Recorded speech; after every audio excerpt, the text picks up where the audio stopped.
Hey, what's up everybody, and welcome to another episode of News Dose, where I give you all of the latest news in video games. And it's looking like a really good weekend for games. Both Star Wars Fallen Jedi and Pokemon released today, so I hope you enjoy a good weekend filled with games. With that said, we got plenty of news to go through, and Xbox had a lot of other things to talk about today, as more and more information keeps coming out of XO19. We got information on Xbox Scarlett's price and power, more Everwild information, Xbox acquisitions, and even more. And then also Bioware talked a little bit about a game in development, and this one may get fans excited as it is a very big franchise, so stay tuned for that as well. But first, let's talk about Xbox because Phil Spencer confirmed in an interview with Eurogamer that they are not done looking for studio acquisitions, and once again said that they are indeed looking for an Asian studio. When asked if they were done, Phil Spencer said no, and this is what Phil Spencer had to say about an Asian studio. I think we have a hole in Asia. I've said that both to Matt and publicly. I would love to have more of an influence on our first-party team from Asian creators. There's nothing that's imminent, so it's not a pre-announce or something. But if you just plotted where we are on the map with our first party, that's a real opportunity for us. Now, Matt Booty on stage just yesterday did say they are transitioning from growth to execution, which led people to believe they were done acquiring studios. But this very much does not appear to be the case. Rather, what I think is happening here is we won't see them go in on big acquisition sprees like previous years, and we will probably just see them time from time instead of every big conference.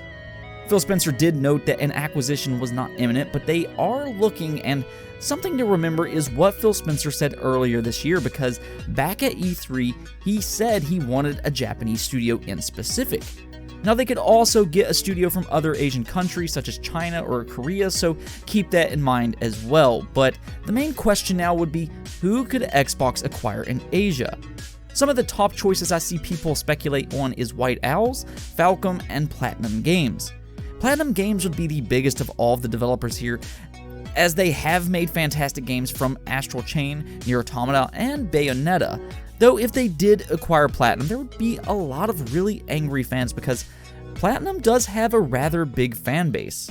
Another developer I've seen people speculate on is From Software, the developer behind hits such as Sekiro, Dark Souls, and Bloodborne. But I want to go ahead and dispel that kind of speculation because they were acquired a few years ago by a big Japanese company by the name of Kadokawa, so they are already owned.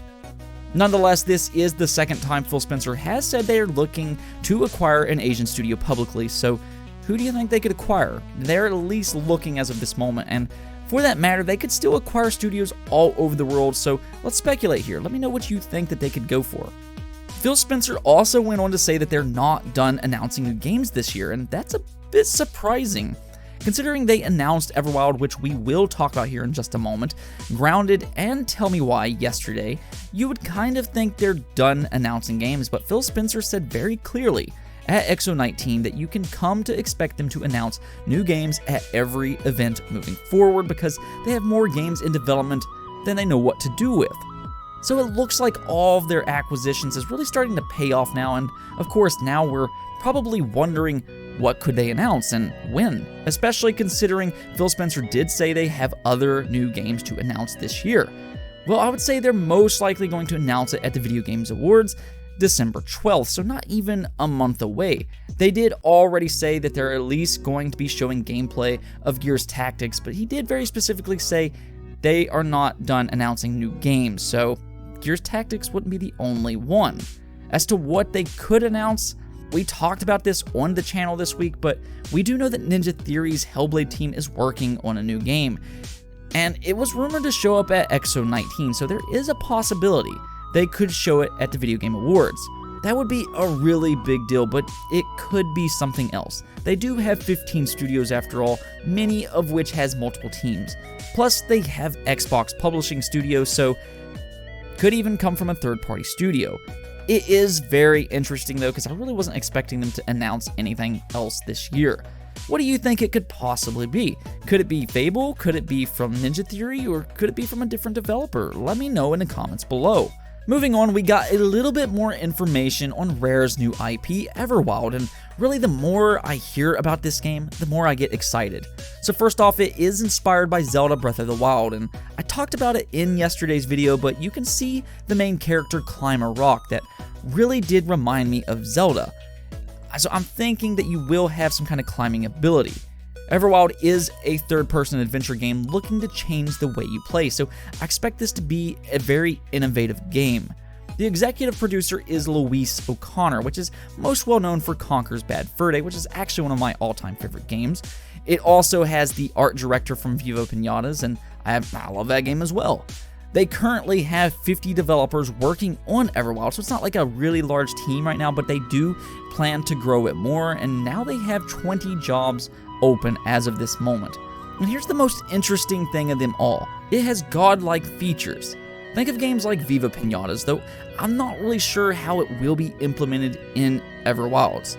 Though this game really does seem to be very creative both in terms of gameplay and its art style. It almost has that Ori and the Blind Forest look to it. As I said, I'm very excited about this game, so hopefully you are too.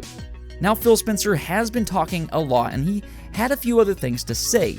He himself announced Final Fantasy XIV will be coming to Xbox, and I really don't know why Square Enix didn't announce this on stage yesterday, but it will be coming to Xbox, confirmed by Phil Spencer. And this has been a long time coming.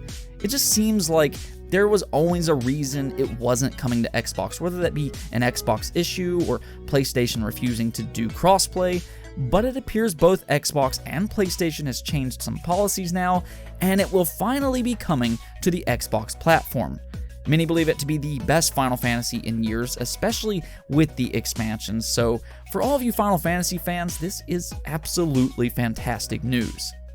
Now, one other thing Phil Spencer talked about was Xbox Scarlett, and in an interview with The Verge, he said that they learned a lot from the Xbox One this generation, and that when it originally launched, they gave up the price advantage as well as the power advantage, but they will not be making this mistake again. His exact quote is, "I would say learning from the Xbox One generation is we will not be out of position on power or price. If you remember the beginning of this generation, we were $100 more expensive, and yes, we were less powerful. And we started Project Scarlett with this leadership team in place with a goal of having market success. So we're going all in. We're all in on Project Scarlett, and I want to compete. And I want to compete in the right ways, which is why we're focused on crossplay and backwards compatibility." So there you have it. Xbox is looking to be at least as powerful as the PlayStation 5, and they may even be priced the same. I've said this a few times now on this channel, but I do believe both Scarlett and the PlayStation 5 will be very similar, with only minor differences. It will certainly be very interesting to see the full reveal for both the PlayStation 5 and the Scarlett next year, though. Now, the last thing I want to talk about is Bioware, because according to Jason Schreier, said that they are working on a new Mass Effect game, which is super exciting. Though I will say it is in early development, so we're probably at least 3 years away, but honestly, Mass Effect is such an amazing franchise.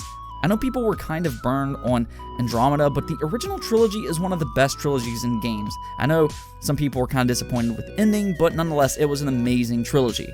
Of course, Bioware have had some issues in recent years, though, with the release of both Andromeda and Anthem, but hopefully they can get back on track and make yet another great Mass Effect game. I just think the game industry is better when Bioware is making these great RPG games.